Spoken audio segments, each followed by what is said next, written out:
శ్రీమాత్రే నమః. మరి అందరూ కూడా శ్రీరాముని యొక్క విశేషాలు తెలుసుకోవాలి అని అనుకుంటాం కదా. మరి రామాయణంలో శ్రీరాముడు అనేటటువంటి చక్కని శిల్పాన్ని చెక్కినటువంటి వాళ్ళు గురువులు ఇద్దరున్నారు. మరి ఆ గురువుల్లో మొదటివాడు చూసుకుంటే వశిష్ఠుల వారు, రెండవ వారు విశ్వామిత్రుల వారు. మరి వశిష్ఠుల వారు అయిన తర్వాత విశ్వామిత్రులు అతిథిగా మరి అంతఃపురానికి వచ్చి, మరి మీ యొక్క కుమారుణ్ణి యాగ సంరక్షణకు తీసుకువెళ్తున్నాను అనేటటువంటి మిషతో శ్రీరామ కళ్యాణానికి శ్రీరాముణ్ణి తీసుకొని వెళ్తాడు.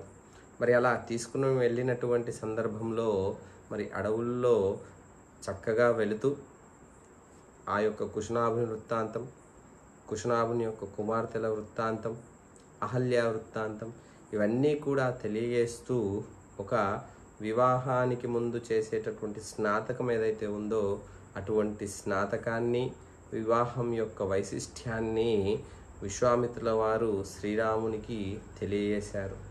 మరి తనకు తెలియదా అని అంటే సాక్షాత్తు నేను నరుణ్ణే అని చెబుతారు శ్రీరామచంద్రుల వారు.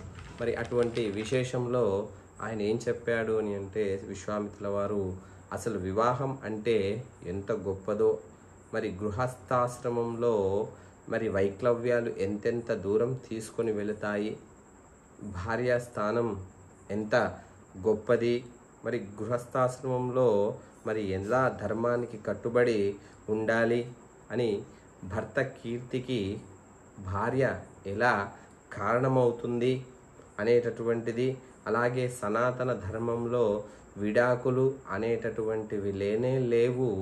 భార్య ఎంత తప్పిదం చేసినా సరే పక్కలో కూర్చోబెట్టుకొని సంస్కరించి మరి ఉన్నత స్థానానికి ఎలా తీసుకువెళ్ళాలి అనేటటువంటివి ఏదో చిన్న చిన్న కథల రూపంలో చెబుతూ ఆయన లోపల ఉత్సాహాన్ని రేకెత్తిస్తూ మరి తాటకాదుల సంహారానికి తీసుకువెళ్తాడు విశ్వామిత్రుడు. అలా తాటక సంహారం పూర్తి అయిన తర్వాత కూడా మరి రామ నేను జనక మహారాజు దగ్గరికి వెళ్తున్నాను అని చెబుతాడంతే. మరి నువ్వు వస్తావా అని అనడు.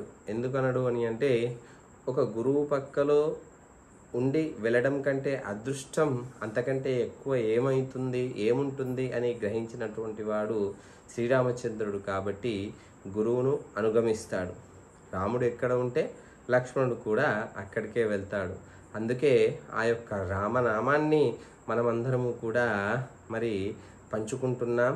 నిరంతరము మన జనజీవనంలో కలిసిపోయింది. మంచికైనా రామరామ, చెడుకైనా రామరామ అని అంటాము. మరి అటువంటి రామనామాన్ని మరి దాశరథుల వారు ఎలా చెప్పారు అని అంటే హరుణకు అద్వీషణకు అత్యజగున్ తిరుమనంతరాగము కలిగిన అహల్యకున్ ద్రుపదకన్యకు నార్తి హరించు చుట్టమై పలికిన ఎట్టి నీ పతిత పావన నామం నాదు జిహ్వపై నిరంతరము నటింపజేయుమిక దాశరథి కరుణాపయోనిధి అని అన్నాడు. అయ్యా నీ నామాన్ని నేను పలుకుతాను అని అంటే ఈ యొక్క సంసారంలో నేను పలకలేకపోతున్నానయ్యా, నా నాలుకపై నిరంతరము వచ్చేటట్టుగా నీ నామం చేయవయా, ఆ దయ చూపవయా అని చెప్పాడు.